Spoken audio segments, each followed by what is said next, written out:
This Week in Startups is brought to you by Cisco Spark. Get video meetings, team messaging, digital whiteboarding, file sharing, and calling all in one secure app.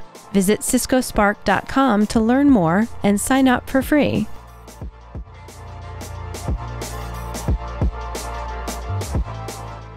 Hey everybody, welcome to another episode of This Week in Startups. We've been doing this show for 8 years, over 700 episodes, and we do it because we love innovation, startups, founders, and trying to change the world just a little bit. Now, something has happened in the past decade, which is very unique.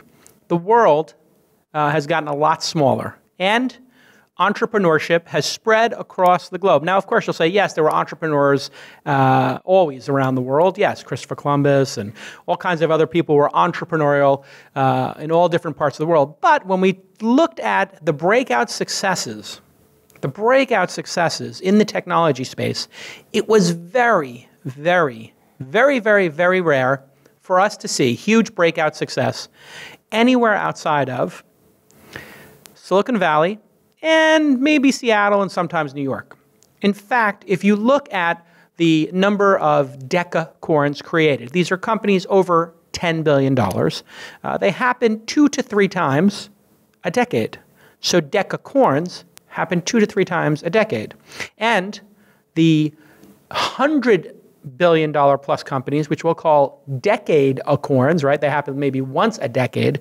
That is extremely rare. In fact, if we just count them on our hands, we can, right? Going backwards, we have Uber and Airbnb both becoming worth, $40 to $70 billion.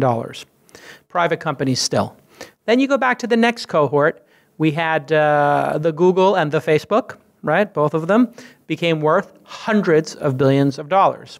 In between there, we had Netflix pop out for about, tens of billions of dollars. And in the cohort before that, we had, of course, Microsoft, Cisco, and Apple. I left out a little company, Amazon, which kind of happened in between those two. And these companies are very rare. If you look at that cohort, which I just listed, Airbnb, Uber, Google, Facebook, Amazon, Microsoft, Apple, and Cisco, all of those companies from Silicon Valley, except for 2, Amazon and Microsoft from Seattle. Now, if you drop down to billion-dollar companies, things start to get interesting. In New York, you have Etsy, you have Kickstarter, you have Tumblr. And then in Southern California, Snapchat becoming worth over $10 billion. We'll see if it stays there.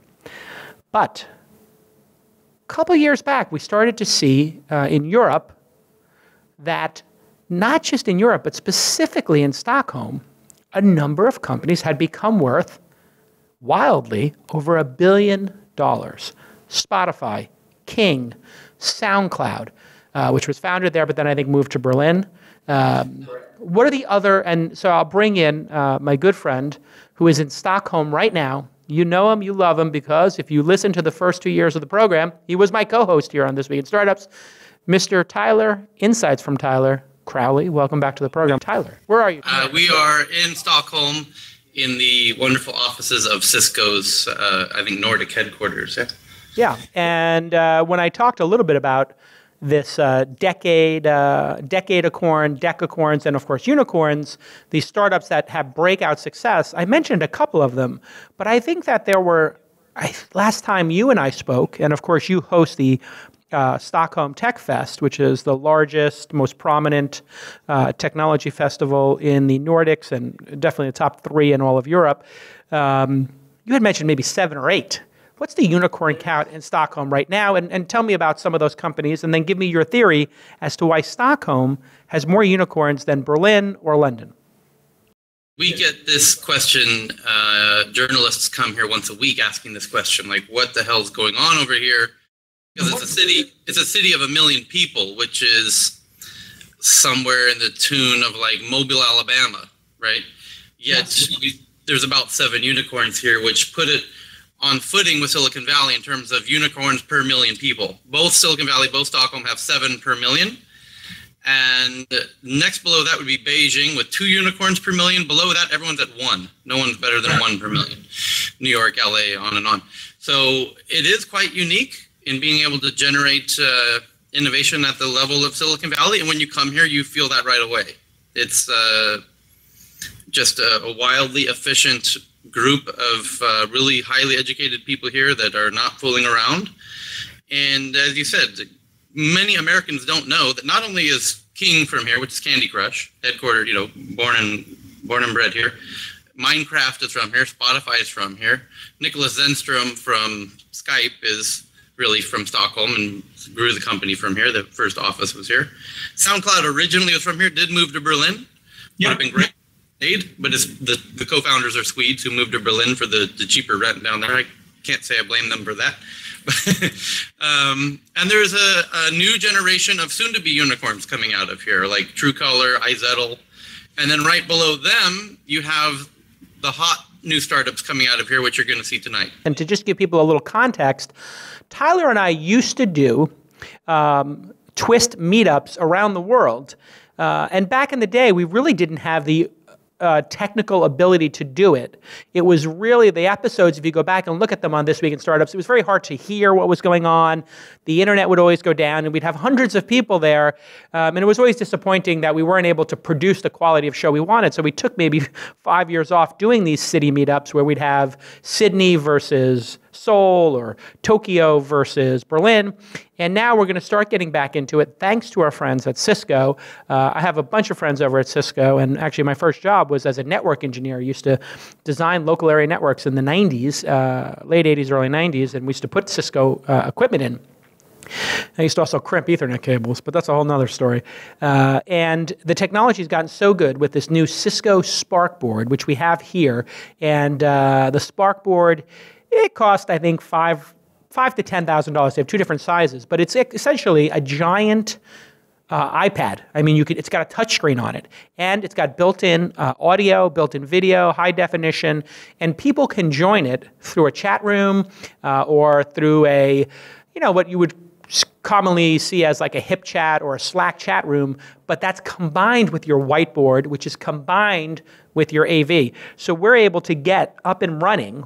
Just pop it right up, boom, one of these, what we're going to call startup showcases, and we'll have startup city competitions too in the future, thanks to this Cisco Spark board, which I cannot recommend enough. I think Cisco used to charge, when they first started putting in these whole room systems for telecommunications, they were $250,000 to $1 million.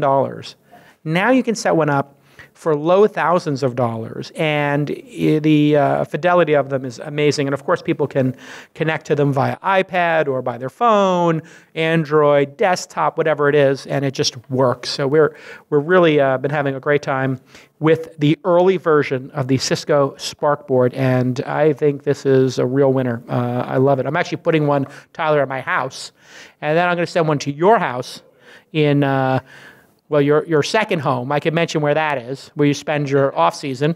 People have been wondering, hey, what happened to Tyler? I've been wondering what happened to Tyler. Here's what happened. Tyler watched me busting my ass for the last 7 years, and he said, Jason's a real idiot. He could do an event 2 days a month, and then he could just spend the other 28 days a month on a beach in Thailand. And Tyler was like, you know what? If Jason doesn't see this opportunity, I'm going to have to show it to him. So now Tyler, he comes to Stockholm. He hosts his monthly event. How many people come to this monthly event now? 500 to 600 every month now for 4 years. They pay for tickets. It's a fair price. Yeah. And Tyler holds court. And then all of the big CEOs and VCs take Tyler out to very expensive dinners. Sometimes he stops by Noma on the way home. He took me to Noma, the world's greatest restaurant. And then Tyler spends 3 weeks on the beach. He checks his email twice. And then he comes back to Stockholm for a week. He does commerce for a week. And all these people in Stockholm are laughing in the background because they know it's true. Tyler has one life. And I'm sitting here. I have to get my head examined. Tyler does 12 episodes a year. I do 100. Tyler does one event a year. I do 4. It's unbelievable. So, and when is the Stockholm Tech Fest? Let's make sure we get a good plug in here for that. September 3rd and 4th. This is an amazing event because all of these incredible founders and investors who are hitting a higher unicorn rate than any other country or any other region except for Silicon Valley. They all come out for 2 or 3 days. There's a lot of events at night. There's a lot of lunches. They have a nice demo pit area, great speakers, great new products and fireside chats. So everybody go to the Stockholm Tech Fest. All right, let's get to the first company, Tyler. That was a good little banter. Tell us, who is going to present first, and why did you pick this company? First up is Carl from Tictail. Tictail and Carl epitomize Sweden, Stockholm, and what they do so well here.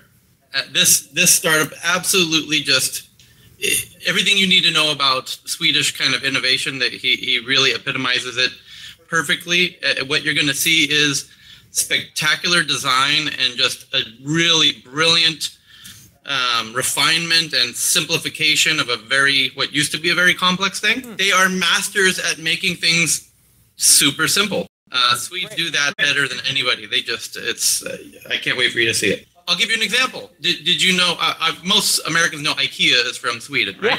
And they did that to furniture. They made it really simple, beautiful, inexpensive. Affordable, yeah. H&M is from Stockholm. Matter of fact, their global headquarters is next door, literally to this building. And it's H&M, really changed fashion game in the U.S. in the last 5-10 years. They made it very simple and yet still beautiful and very affordable. This is just something Swedes have been doing for a very long time. You probably didn't know 25% of all pop music in America is written and produced in Sweden. The top Billboard 100, 25% of it is, and in fact, if you look at the Billboard top 10, more like 30% of it is written and produced in Stockholm for the last 10 years. Really? Yeah, all the Katy Perry, all the Beyonce, all of that is all written and produced in Sweden. I was going to take an Uber to the airport, and Tyler was like, well, right across the street from your hotel is the train to the airport. And I was like, all right, I'll give that a shot. And I walk across, and I was in the airport in like 7 minutes. It was beautiful, and right into the terminal. It's a very well-run city. That's a really gorgeous, what do you call it, the palace. Remember we went to the palace where what's that guy? Who was the guy? The prince took us? We went to and we were hanging out in the pool with him in the jacuzzi in the basement. And then we played poker. God, I took like 150,000, what is it, krona? Crowns. I took about 150,000 crowns off of the prince. I'm coming back. Tell him I'm coming back. All right, listen, we're not supposed to talk about the poker game. Is poker illegal there? It might be. No gambling, huh? No gambling. Interesting. Huh, that's why there's such a functional society. All right, here we go. So let's welcome, with 3 minutes on the clock, our first presenter, Carl from Tictail. Carl, you have the floor. Awesome. Thanks so much for having me here. And in the vein of simplicity, I'll try to keep this presentation quite simple and to the point. But before talking about Tictail, I want to introduce this guy right here. His name is Idon, and he's one of the founders of this really cool interior design store in Sweden called Dusty Deco. Now, of course, Dusty Deco run their business on Tictail. We're an online marketplace that brings together the world's best designers in fashion, home decor, and art. In fact, you mentioned earlier in the show today, Jason, that the world is becoming a smaller place with entrepreneurs coming in from all over the world. Well, we bring them all into one single destination. And today on our site, you'll find brands from more than 140 countries selling more than 4 million unique products that you can't find anywhere else. But what's cooler is that while our platform has become pretty big over the years that we've been around, it always stays completely personalized and tailored to you. As you browse through our site and save products, follow brands or friends, or purchase things, our recommendations engine and machine learning starts adapting the site to your behavior, making sure that all of the products that you find are catered to your taste and style. Furthermore, when you're shopping from Tictail, you're not just buying a product, you're buying into a brand. We're really tapping into the small business movement, making sure that when you buy something from Tictail, you're helping an entrepreneur turn their passion project into their daytime job. For entrepreneurs, there's probably no easier way to start a brand today. In fact, on Tictail, in a few swipes, you have an entire business running and it looks gorgeous. A business that you can manage 100% from your phone, running email campaigns, staying in touch with customers, and of course, managing orders and shipping. In fact, when you start a store on Tictail, you both get featured in our global marketplace that reaches millions of shoppers every month. But if you want to grow your business and take that next step in your trajectory, you can also start an entire customized, completely redesigned online store where all of your products, inventory, and storytelling exists immediately, so that you can manage your entire business from one platform. And for the brands that are extra lucky and that happen to be on Tictail, there's a third product that launched last year. In fact, if you happen to be in New York, I invite all of you to come by our first brick and mortar store that you can find in the Lower East Side of New York City. Well, we started as a Swedish company. Today, US has become our biggest market. And since January of last year, we now have our first retail store there. So please come by and visit if you happen to be there. Otherwise, visit tictail.com and check out all of the incredible items that are there. All right. And great job. You did it in 2 minutes and 45 seconds. This is a familiar looking business to me, because when I look at the business, I think, okay, I've seen a Squarespace, beautiful web design. They have a little bit of commerce. I've seen Shopify, which has great tools for doing commerce. And then I've seen Etsy, which is a marketplace like an eBay, if you will, of crafts. But this seems to be a little different. This has some flavors of that, but what you have really is a curated marketplace of high designed items, and then giving them all the tools they need for what seems to be an impossibly low price. It almost seems like you can't make money at $9 a month. That just seems too low to me. So I'm curious at why this is priced so cheap. And if you can make money, and how much money you can make if it's priced so cheap. And then I was absolutely fascinated by the fact that you were doing either permanent retail or pop-up retail. I wasn't sure if that was a short-run store experiment or if you plan on having a long-term experiment there. But to me, Tyler, this is a fascinating business when I look at businesses because it has a point of view. It's very easy, as we know, Tyler, when we would go through all of the different people applying for Launch Festival over the years, or when you do Stockholm Tech Fest, I'm sure you're looking at this. A lot of derivative products, huh, Tyler? And when you look at something like this, although it has some elements of a Squarespace, some elements of an Etsy, some components of a Shopify, it feels wholly unique, doesn't it? The really unique bit and the very Swedish bit of it is that for the store creator, it's in ways, if you look at blogging and the days of online publishing, you started out with these rather cumbersome, complex, like CMS systems, and they were not usable by moms and dads, right? You had to have some level of tech savvy to use them. And then we got into Blogger, like Ev's first platform, where it was quite simple, and then your average person could use it. Not everybody, but most people. You had to have a little bit of know-how, web sense, and then came Tumblr, and Tumblr made it super, super simple, right? And the same thing happened in e-commerce, where you had Magento. Again, you need to have quite a bit of expertise, and then we got a little bit easier with Shopify.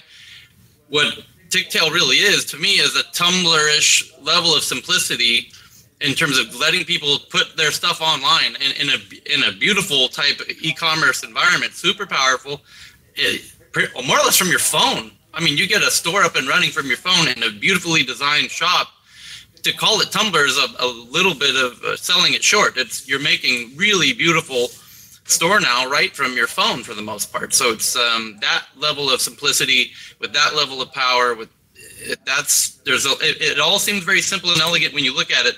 But God, that takes a lot of craftsmanship in the background, if you know what I mean. Carl, tell us, can you make enough money at $9 a month per merchant, a mere $100 a year or so? I think the more important metric to look at is the 10% capture rate we have in the marketplace. When we think about the extension of also hosting your website on Tictail, we think of that as an incredible opportunity for us to capture more data and to retain our customers even further as they continue to grow. And in fact, the data that we're able to capture in the custom shop business helps us to even further personalize the offering in the marketplace to create more relevant retargeting and CRM. So for us, when we think about the price in the website creator, we can afford to offer it below market because we have the marketplace aspect. Make a commission on everything sold in the marketplace, correct? What is that commission? 10%. And if it's a $1,500 dresser, that could be quite meaningful. If somebody put a $3,000 chair or desk or whatever up there, this could be a very meaningful commission, no? Yeah, no, of course. Yeah, it's super exciting. When you show the top level, it's gorgeous. But you're a very open platform, and as we know, Tumblr went in a couple of different directions which might not have been in sync with the brand, i.e. Tumblr had a lot of adult content, Tumblr might have had some objectionable content, controversial content, and so they were building a fashion brand, they were building a design brand, a very sort of savvy brand, but there was this undercurrent of things that maybe weren't in line with that brand that they had to contend with. So what if I put up ugly stuff? What if I put up derivative or knockoffs or stuff that you feel is not appealing and you would never put in the physical retail store? How do you deal with ugly stuff on a beautiful platform? That's a great question. And the way we think about it is that there's essentially three levels of Tictail. One, you just launch into the marketplace, you're not rated or anything, and that's sort of like the neutral stage. For everything that you find on like the landing page, that's highly curated. Someone from our team has picked those items out and have sort of like decided to market them in a collection or in a category. But then once you start clicking around in those items, our software takes over and they start sort of recommending other products from the platform. But all of those recommendations are based on data that indicates quality. So it's data around what sort of reviews are these sellers getting? What sort of conversion rates do these sellers have? How quickly do they ship their orders? And so essentially the platform is almost self-curating, where it will look different for each person, but it will only sort of like surface the things that are performing well. I'm guessing you could de-rank something or not include it in the top level or not include it in search, only include it in direct links if it didn't pass your test of quality. Exactly. So we actively remove and purge bad actors from our marketplace every month. And we try to make sure that bad actors are found and removed as quickly as possible always. It's a tough question, and this has been my final question from Carl from Tictail. You can go check out tictail.com, Tictail.com. You got this space in the Lower East Side, the LES. That's going to cost about $25,000 a month with staffing. That's about $300,000 a year back of the envelope. You're making 10%. That means you've got to sell $3 million worth of products, or about $7,000 a day, $8,000 a day out of that store, which does not seem possible to me. So how much money are you losing on that store in New York, and why are you doing a money-losing venture like that? Well, thankfully, we don't have the same business model for our store. In fact, for the store, we sell on consignment, so we capture 50% of all of the sales. Now, the store started as a pop-up, something we did as a marketing campaign around the holiday season, and we thought it would be, we thought we would lose money on having the store, but we thought it would be a cool activation in the community. But then, as it turns out, the store became really, really popular, and that holiday season we ended up making some money from running the store. So while it's not a big revenue driver, it does break even, and it generates so much goodwill from our community and so much press. So we decided to keep it open and possibly open more over time. So in the retail store, you command a 50% margin on products sold, and that means you only need to sell $600,000 a year in product, or about $2,000 a day, $1,500, $2,000 a day, in order to break even, correct? Correct.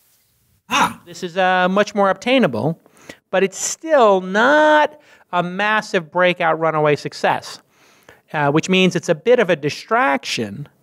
How do you make it so that the stores can become profitable? We keep hearing that retail is dying, but you seem to have a new concept in retail, skimming the cream of the designs across all these merchants who otherwise would not be available in person.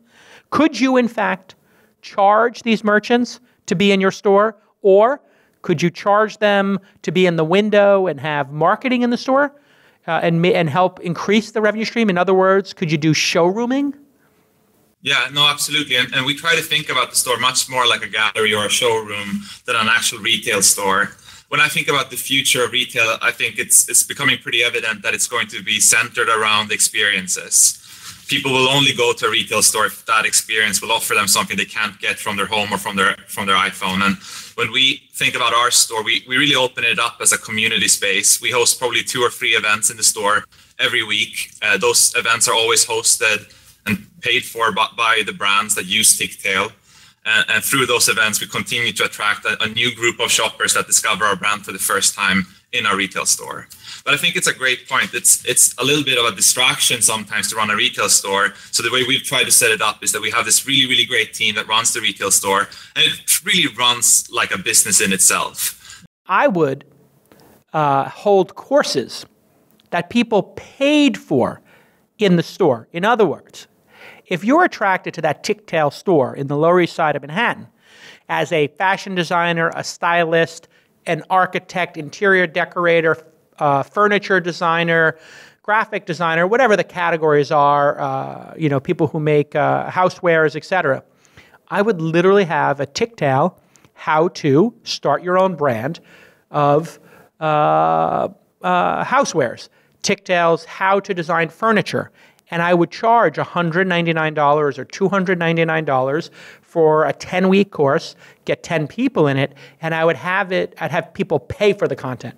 Because then the perceived value of the store and what you would learn there would go up, and you'd get the serious people, and you could look at it as a way to onboard and connect with new innovative merchants.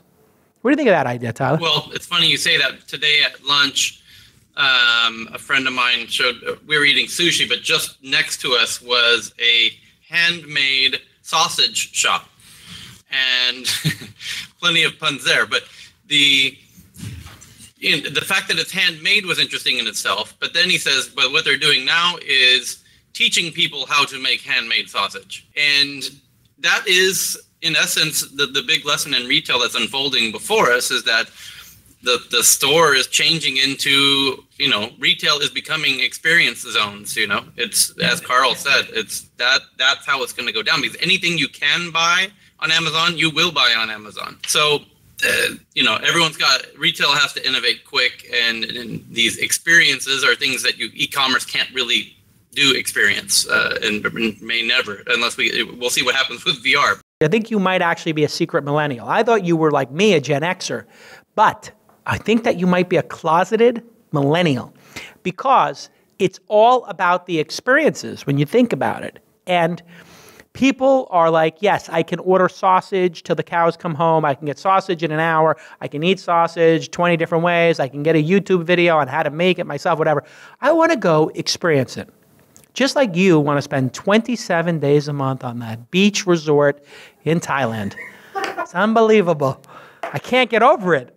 That's going to come up a few times before the show's over. Yeah. All right. Great job. Let's give a golf clap to Carl.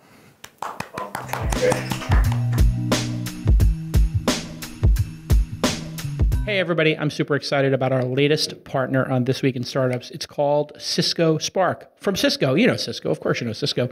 Cisco Spark is a new meeting platform and a communication platform for teams.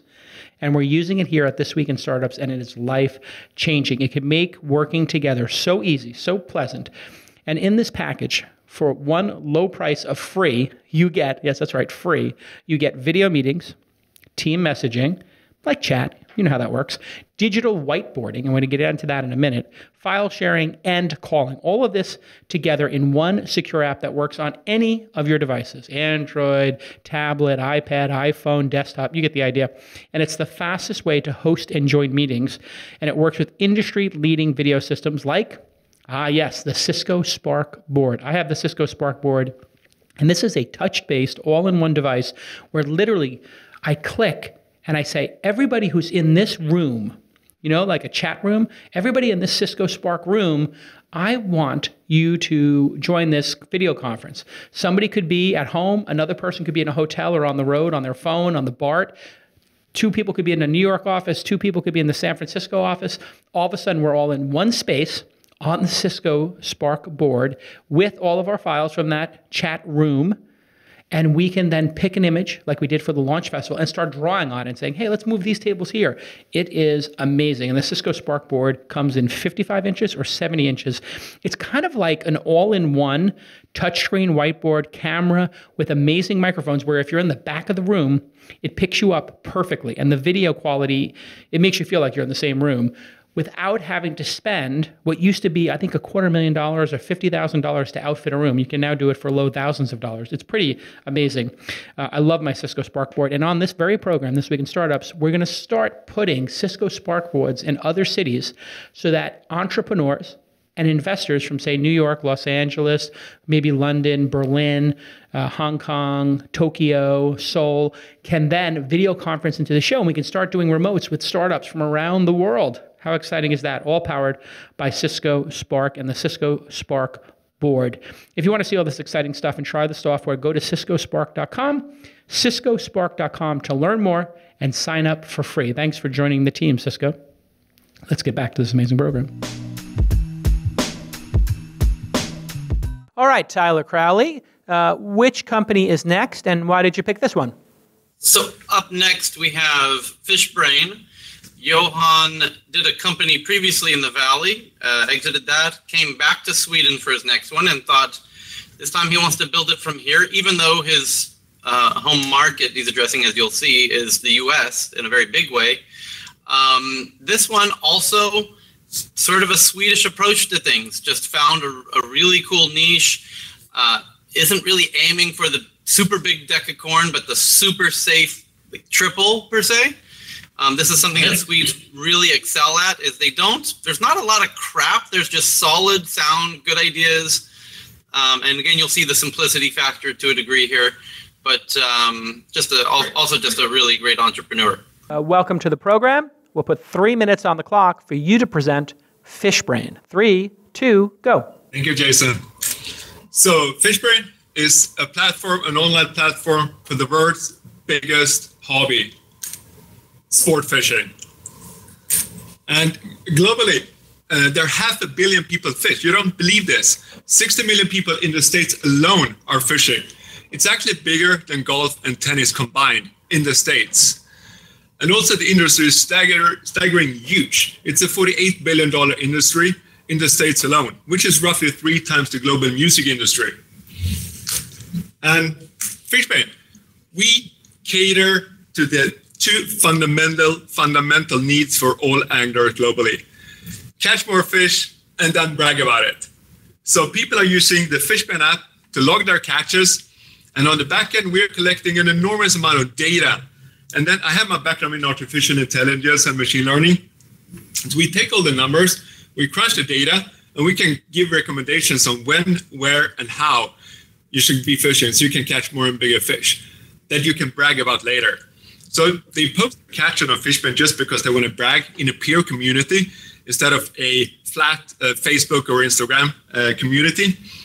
And by collecting the data, we can give a much better tailored experience based on all the data that we collect. So we've been in business now for 4 years. As Tyler said, we started in Sweden. I lived in the Valley for many years. We now have 3.8 million users, registered users, almost exclusively in the States. We have 600,000 monthly active users, 2.4 million logged catches. That's a lot of fish. And we've been able to sustain a 10% month-over-month growth for quite some time now. And important, because we are building, as I said, we're going after vertical, and the dynamics in a vertical is brutal. There will be one winner, everyone else will fail. So it's really important that we are number one. And we're not number one in the States, also number one in some other markets that we're also expanding to right now. But that's very important because the dynamics is brutal. Here's some screenshots. We can see that we have, this is, if you look at the number of catches, this is a map of the States to the left-hand side. Very, very high density of catches. It's a screenshot from the Google Play chart. Unfortunately, ESPN is ahead of us, but we're the second fastest growing in the States in the sports category. And users love the app. Our rating now is 5.0 in the latest release. 4.5 since the start of the company. And also, we're still pretty early in our journey. We're an app. Please go to App Store or Google Play to download the app. It's a freemium model. But we're building out this to be the entire platform, end to end. We should capture all use cases for Angular globally. So we built less than 10% of all the use cases we want to have in a platform. The way we monetize today, because we are monetizing, it's a freemium model. You can download the app, the premium version of the app for $5.99 per month. And then you get access to all the data, the machine learning, the recommendations, when, where, and how to fish.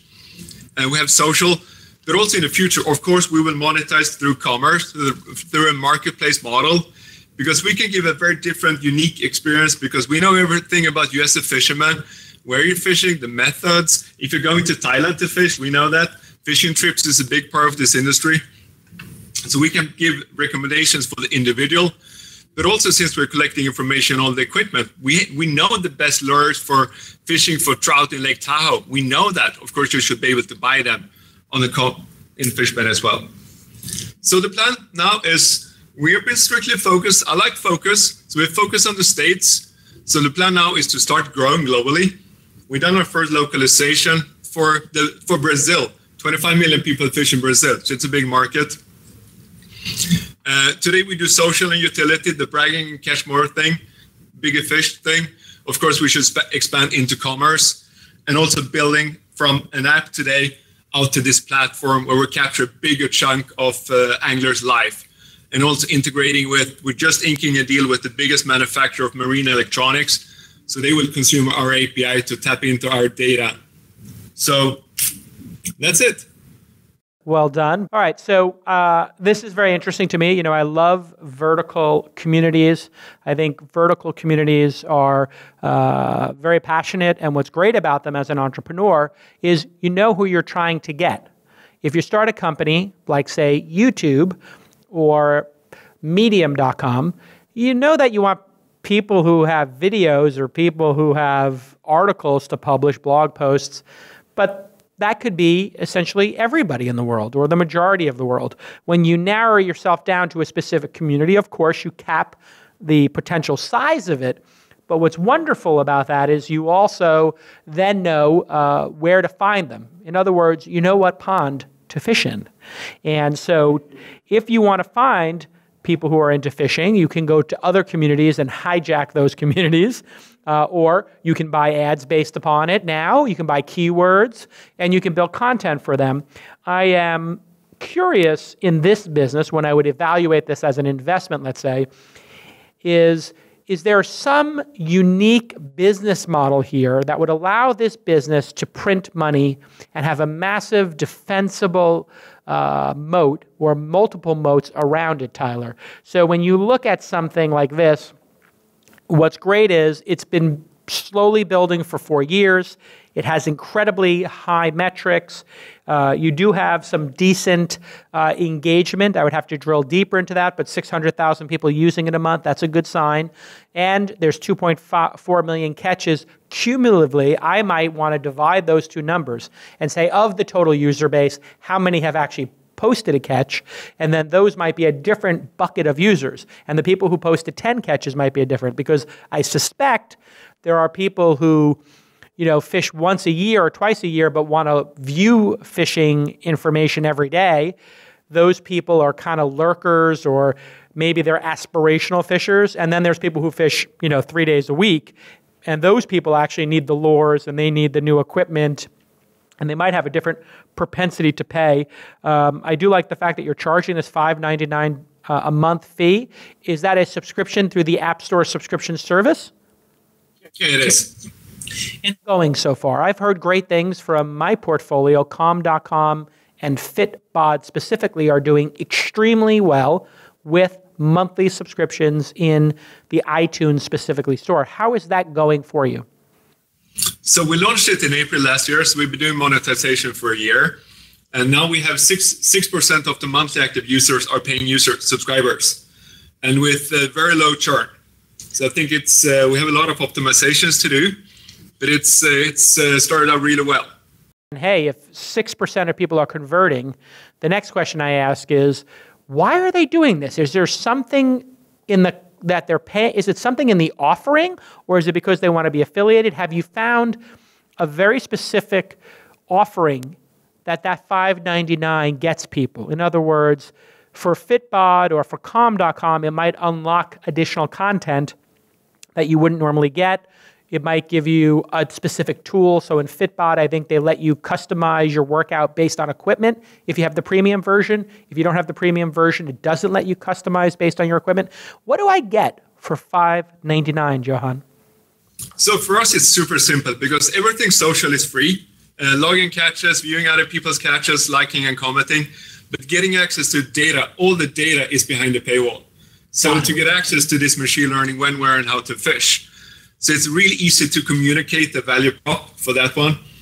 And so people buy it when they're going fishing. They spend a shitload of money on their fishing trip. So $6 is a no-brainer for finding out, maximizing the chance. If you're out there with the kids, with family, their attention span is very, very limited. You want to make sure that you go to the right place at the right time and actually catch something. So it's a very easy sell from a value proposition. Data behind the paywall, social is free.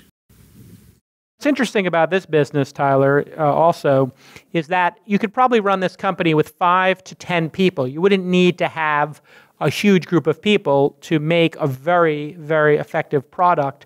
And let's say you had 7 people, then your cost basis for running the company would be, or should be, in the $750,000 to $1 million range, depending on other spend, marketing and office space and that kind of thing. You could very easily, with $60 a year subscriptions or $50 net of the fees, hit that number.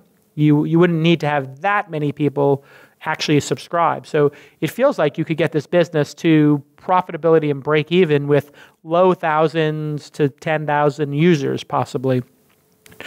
Tyler, what are your thoughts on how you would scale this business to be massively profitable? If the subscriptions are a foundation, how would you make this business, if you can think of a way, how would you make it massively profitable, Tyler?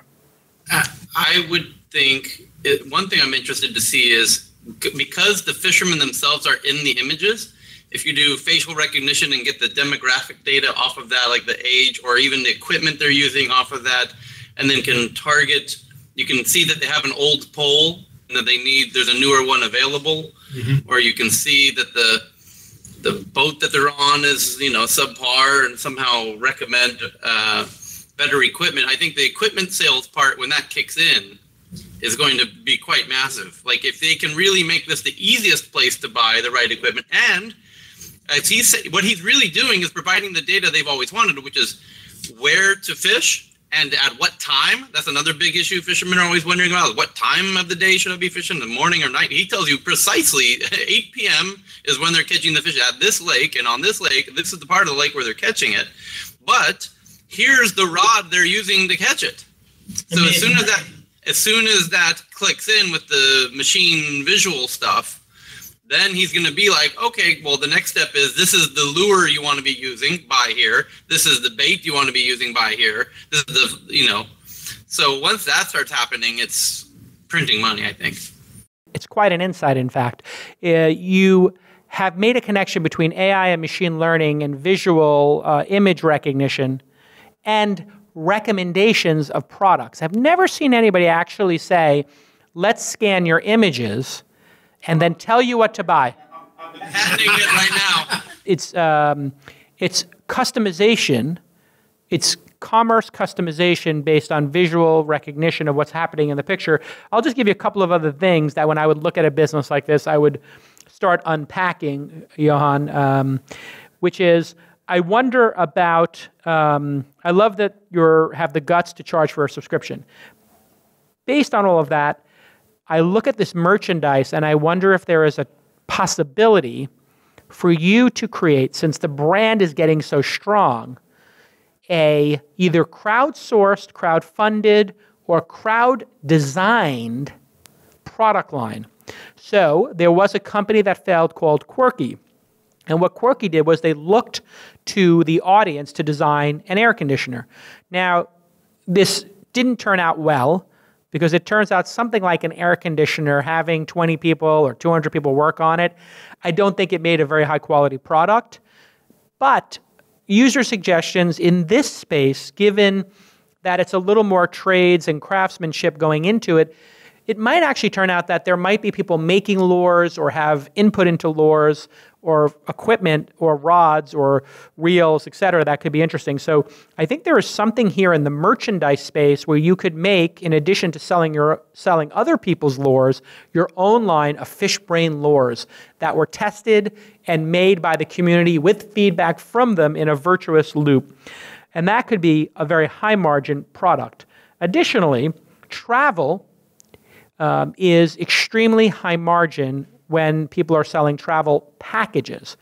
If it was me, since you have such a strong community, I would beta test, I would do an MVP, a minimum viable product, of we're going to take 8 people on a fishing tour of this specific lake on this date.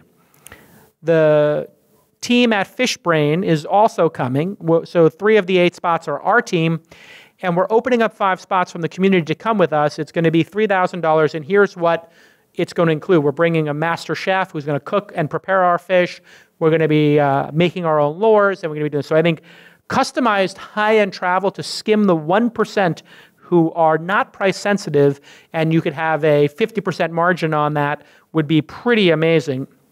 Finally, there is something to communities, and meetup.com is one to study, that using the online to get people to go offline is very powerful. And we were joking before the show started about Tinder and some of these services.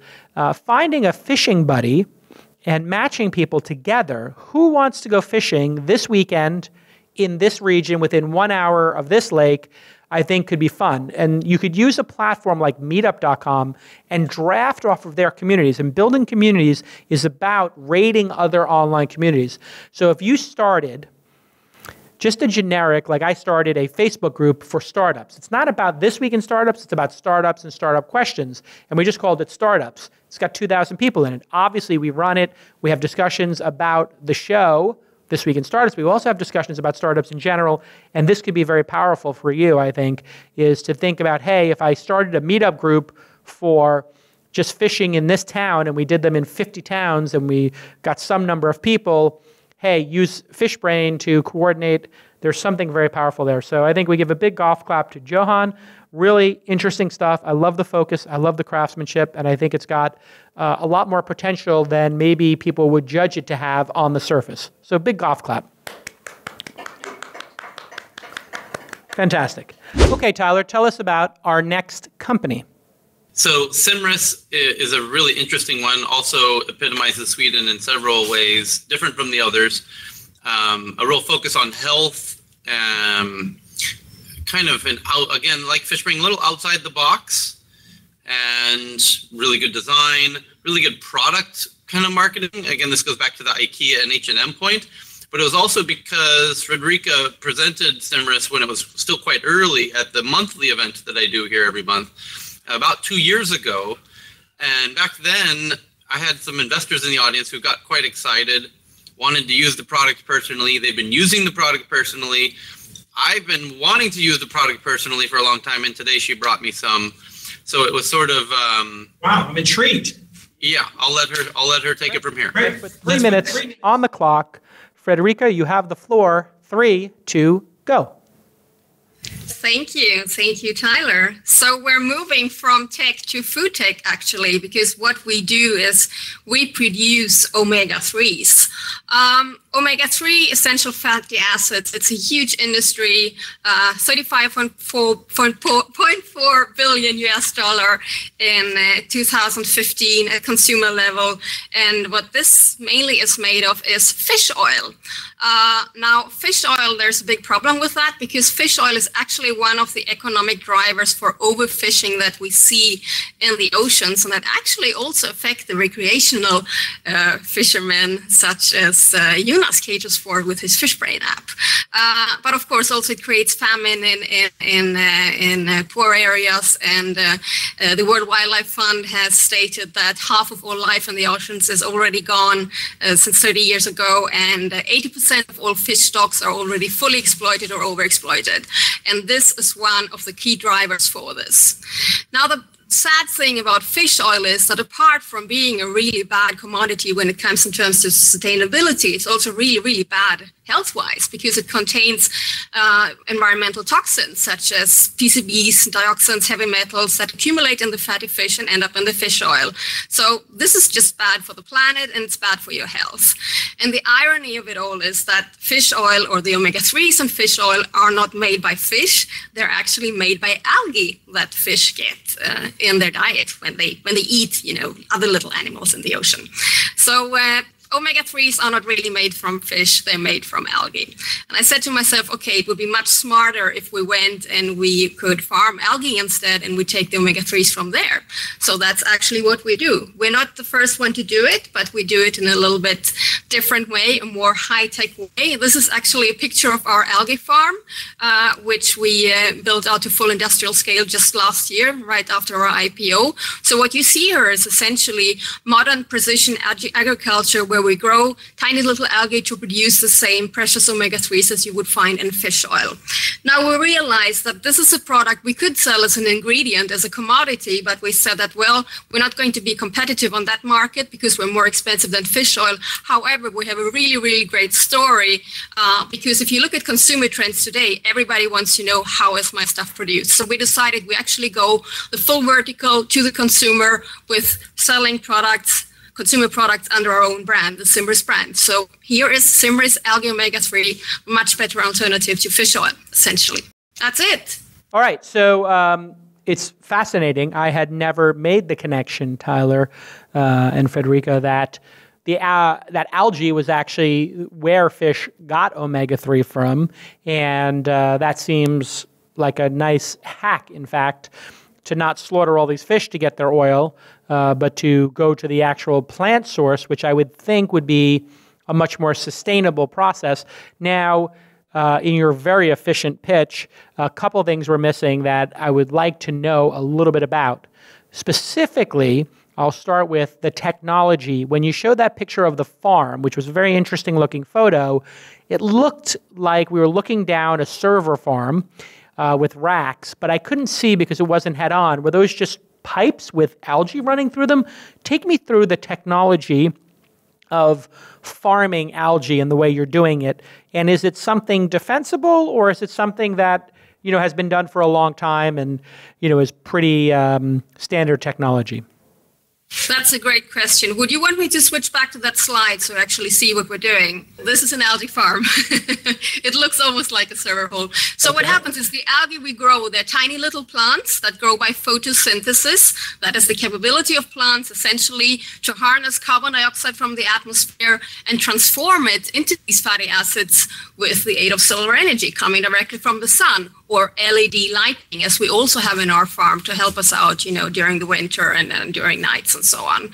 So, and the way we do it, it's quite different. So there is actually, you can say, an industry standard for producing omega-3s from algae. We're not the first one producing omega-3s from algae. There was actually an American company called Martech who commercialized this a decade ago about. So that omega-3 from algae, this company was acquired by DSM, a biotech giant based in the Netherlands, for $1.1 billion just a couple of years ago. So you can see there's really money in this and unicorn potential.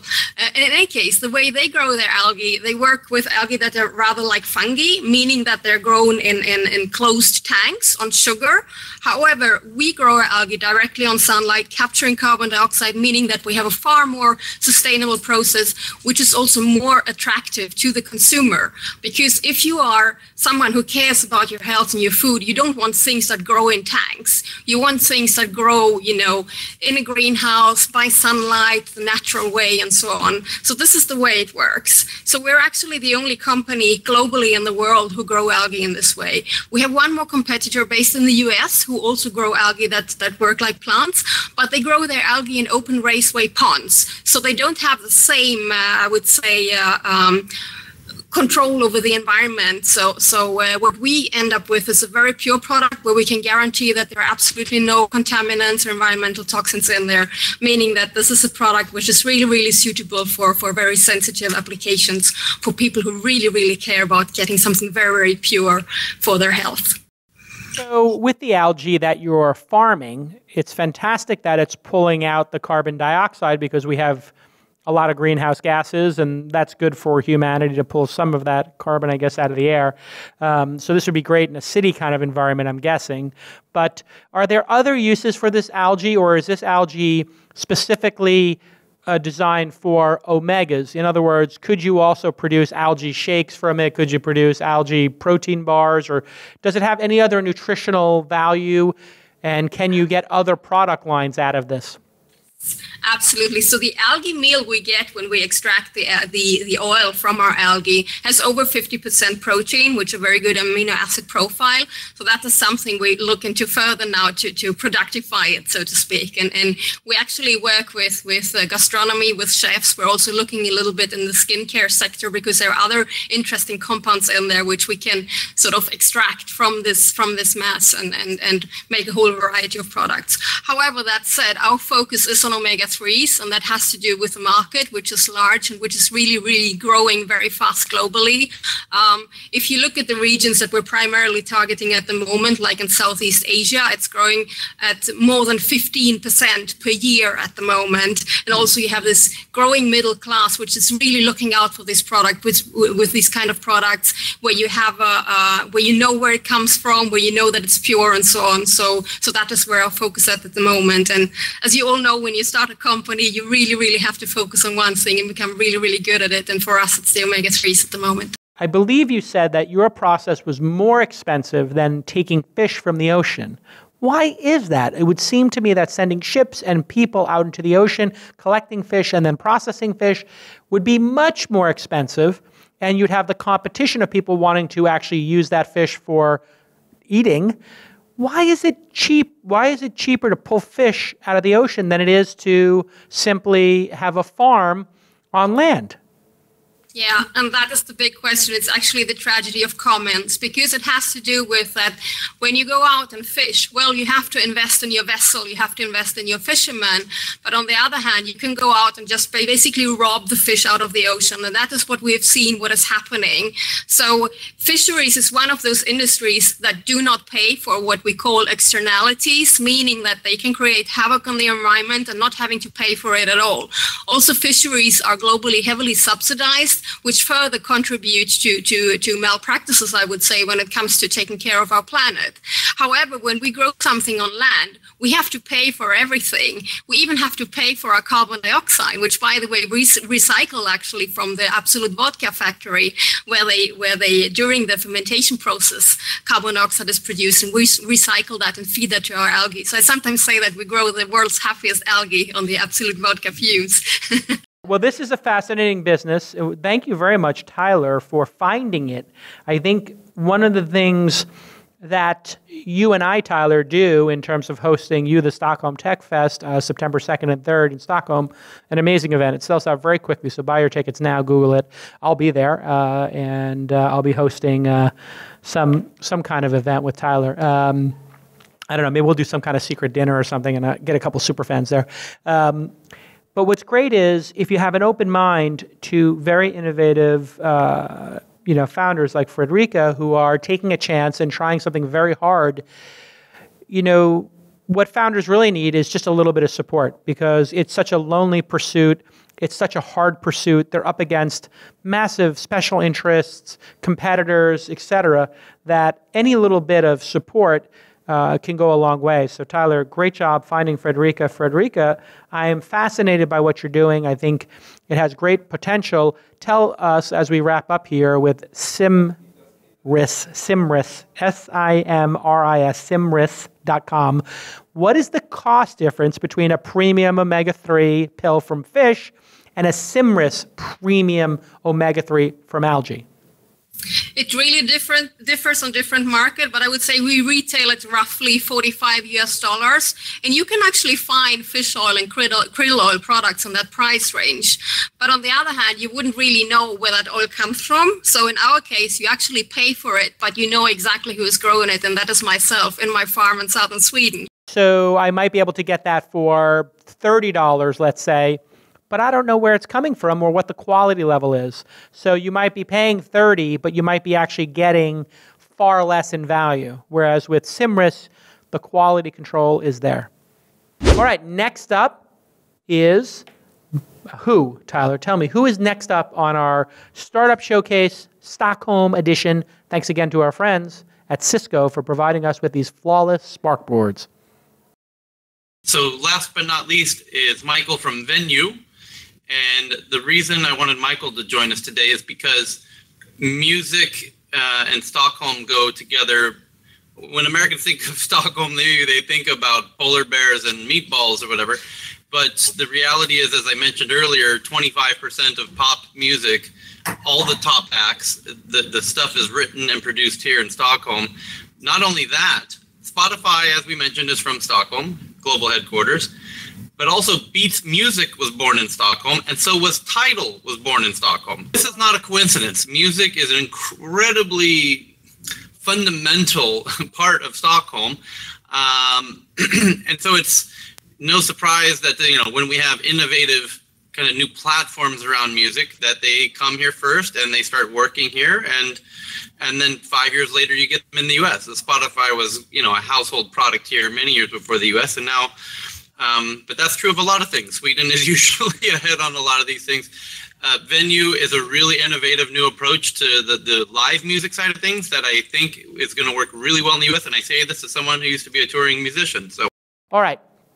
So, Mikael, a.k.a. Michael, you're going to show us venue-x.me. Venue-x.me. 3 minutes on the clock. 3, 2, go. Thank you for having me.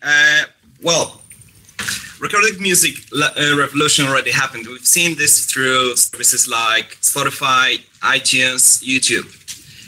But nothing really happened in a way how bands are booking their shows or how fans can interact with the artists on booking shows. And just let me give you an example. Let's say that you are a venue owner or a venue promoter, and Tyler here is a band member in a band, and you don't know each other. Tyler is coming up to you, and he asks if he can play at your venue. For you, what's most important is how many people he will bring with him, how many tickets he will sell. Because you obviously want to fill up the venue where people is going to buy beer, they're going to buy food, and you never know. You're always taking the risk. So you probably will say to him, like, no, sorry, I don't know you. I don't know how many tickets you're going to sell. Or you're going to ask him to rent the whole place. What we do, actually, is we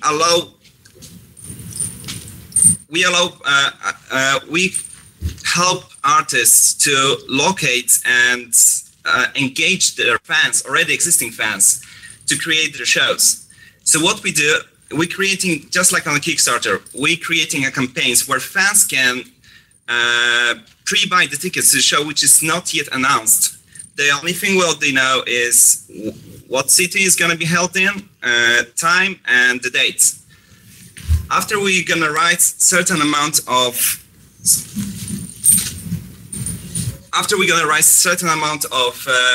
we're going to sell certain amount of tickets, we can go around to the different venues, and then it's just basically straightforward. We're saying like, hey, there is this band, and we already sold 500 tickets to this band. So there's no risk. Money is already there.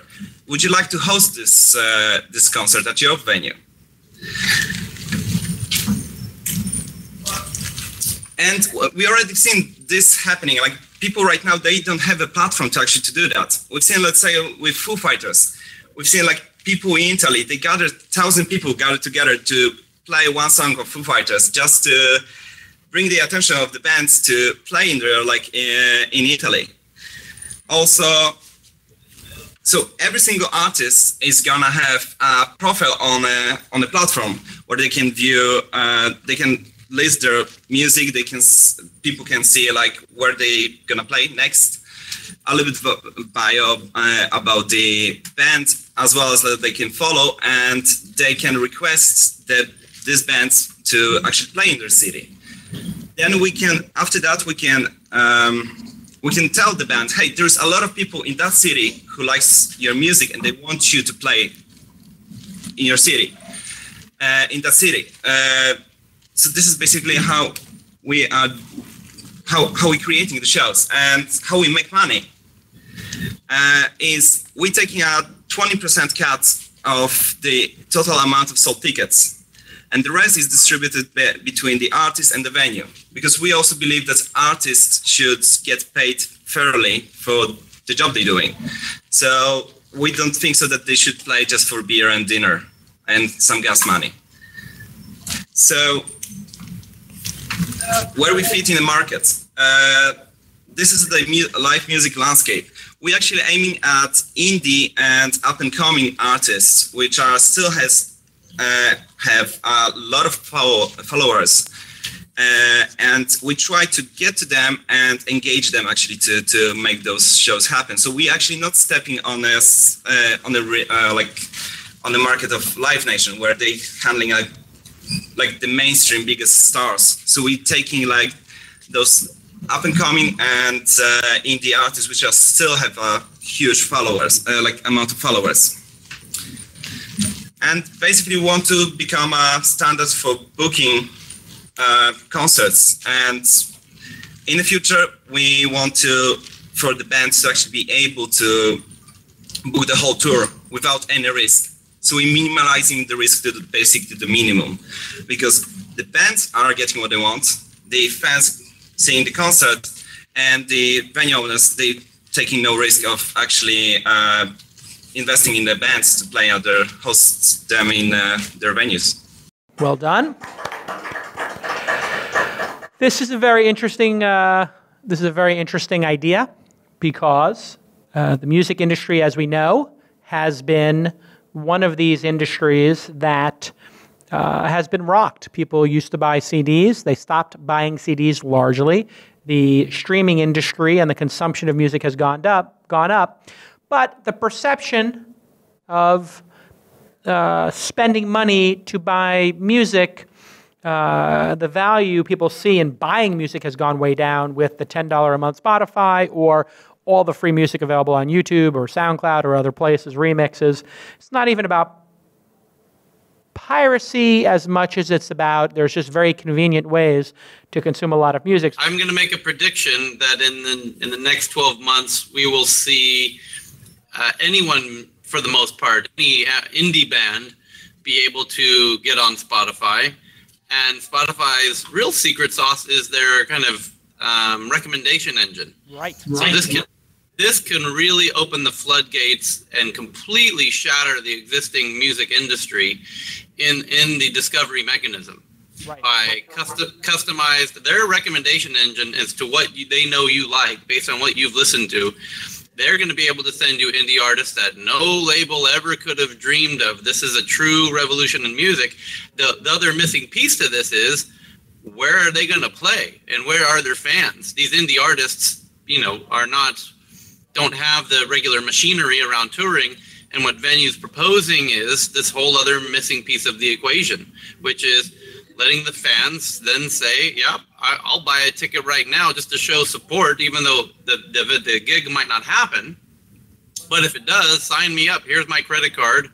I'm in. It's essentially Kickstarter campaigns for live gigs. What's great about this is a lot of people have rolled their own versions of this before. You gave some examples where people have been saying, you know what, I can figure this out myself, and they do a lot of duct tape, and they write blog posts, etc. But to build a platform where a community lives, and you could really refine the best practice of actually tilting a campaign over specifically for music, I think could be wonderful, because there could be some slight nuances that actually make this work that one person will figure out and you can productize. For example, it turns out that there is a contingent, and we talked about it with FishBrain, of people in the top 1 or 2% that are not price sensitive. They're driven by experiences, and they want to spend whatever wealth they've accumulated over the years as quickly as possible before they die to try to find some meaning in the universe.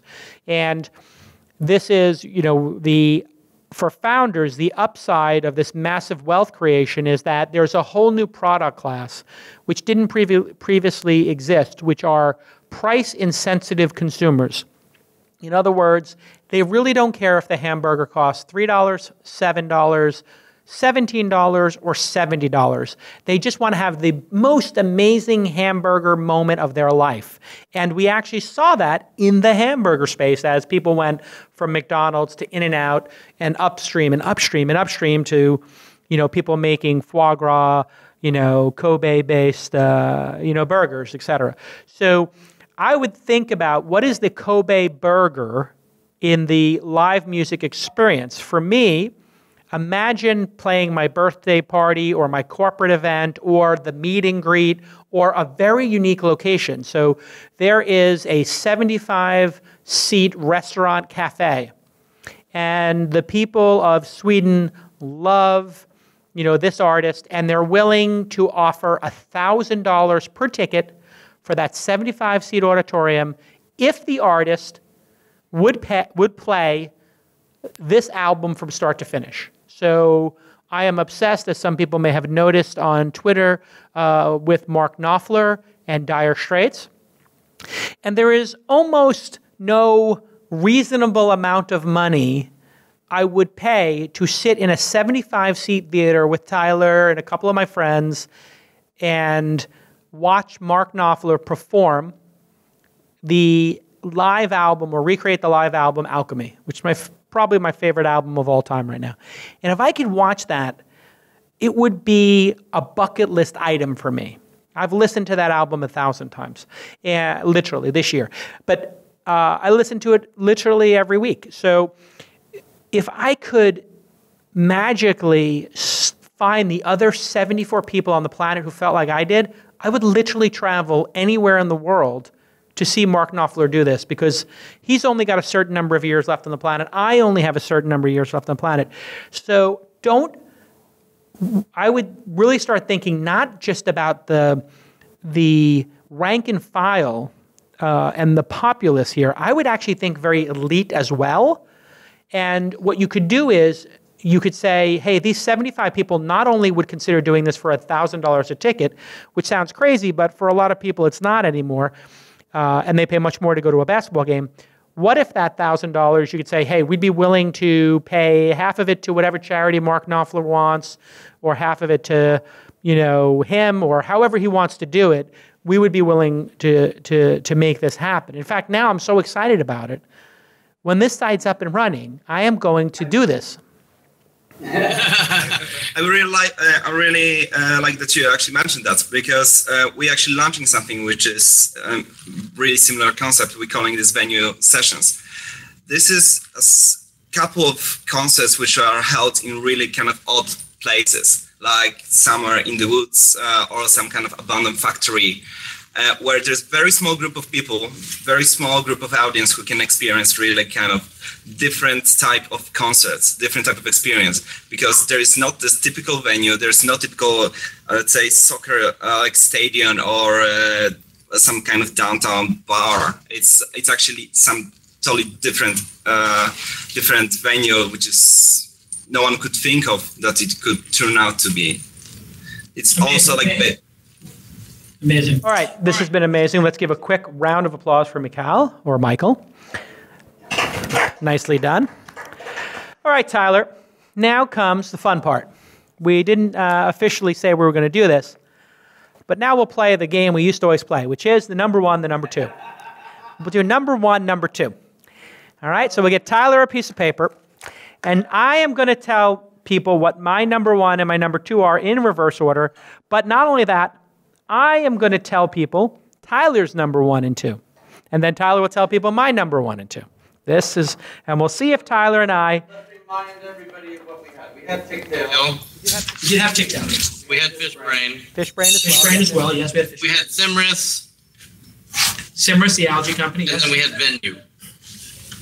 And we have Venue, correct. So now Do this based upon which company we would most want to invest in and or own 5% of, which kind of makes it about how big the company could get, I know, but I'm an angel investor, and so it's based upon which one we would be most excited about owning 5% of.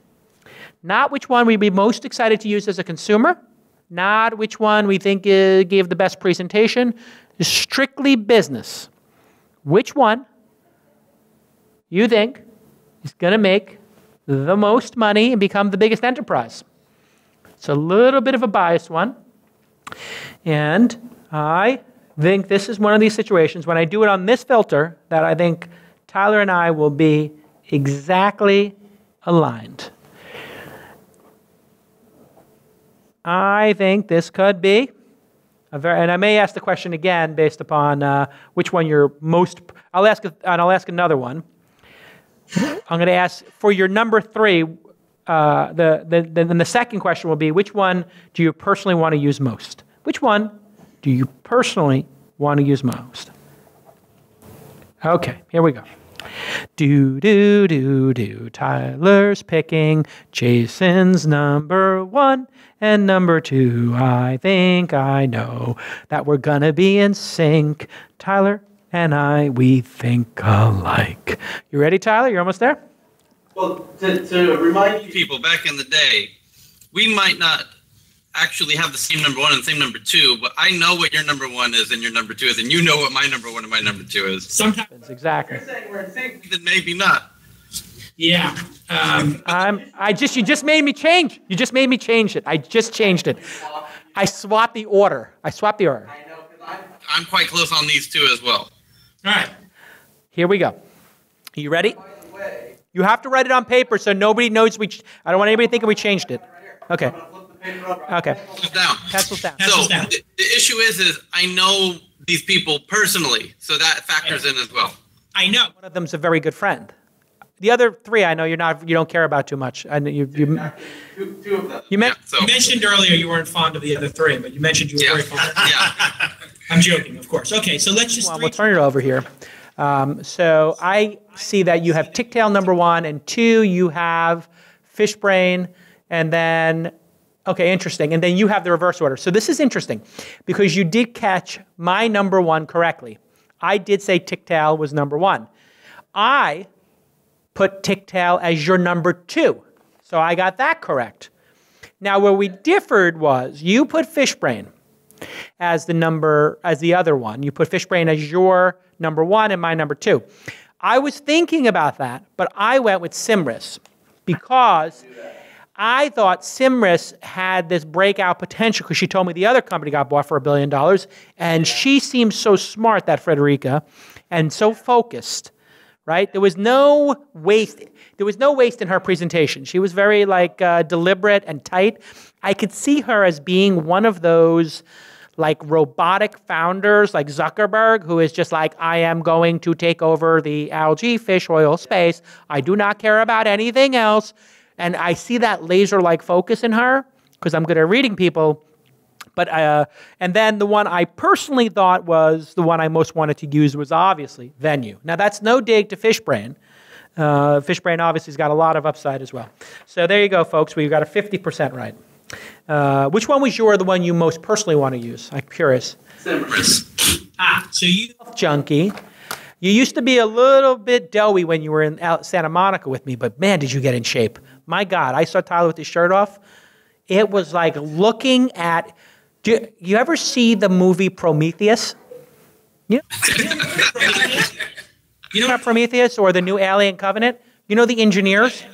The engineers, they're bald and they're tall and they have these huge shoulders and huge chests and then very tiny waists. They're incredible. The engineers are supposed to be the perfect specimen of a man, of a human. That's Tyler Crowley right now. So I could see you wanting that Simris to get even healthier. Yeah. All right. Tyler, it's so great.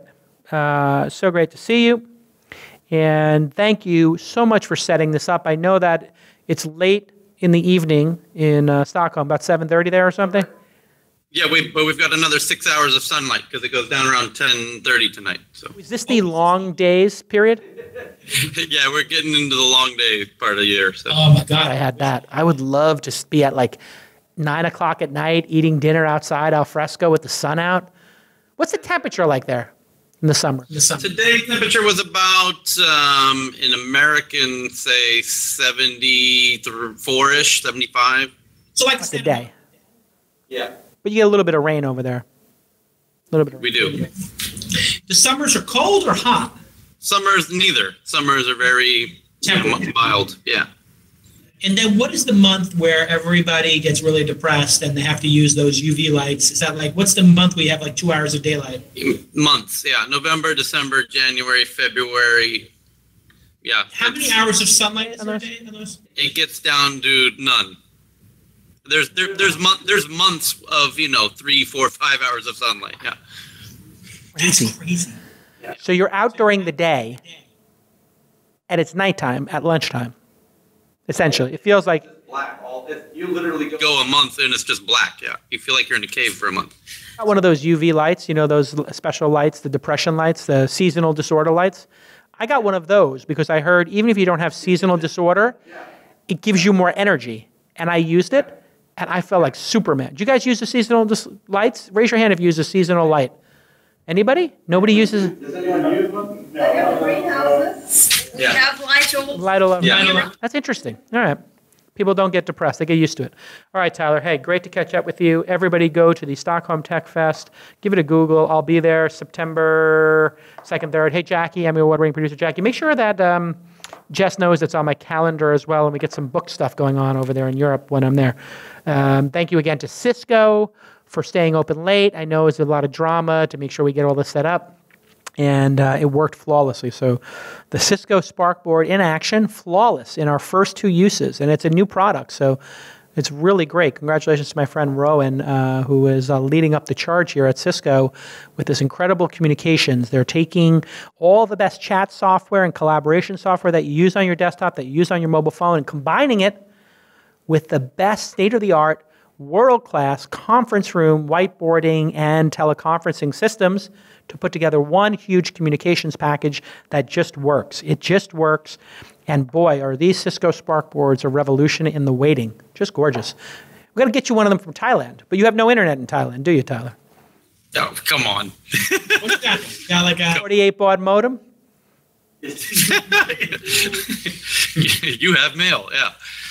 Mail. It's like, yeah, I'll be back in 20 minutes. You can watch the status bar go as your mail's loading. 1 message, 2 messages. All right, thanks to Emmy Award-winning producer Jackie as well and the entire team here at This Week in Startups. You can follow the show on Twitter at TWI Startups and on Instagram at TWI Startups. And you can join our community of 2,000 superfans at community.thisweekinstartups.com. Community.thisweekinstartups.com. We'll see you all next time. Bye-bye.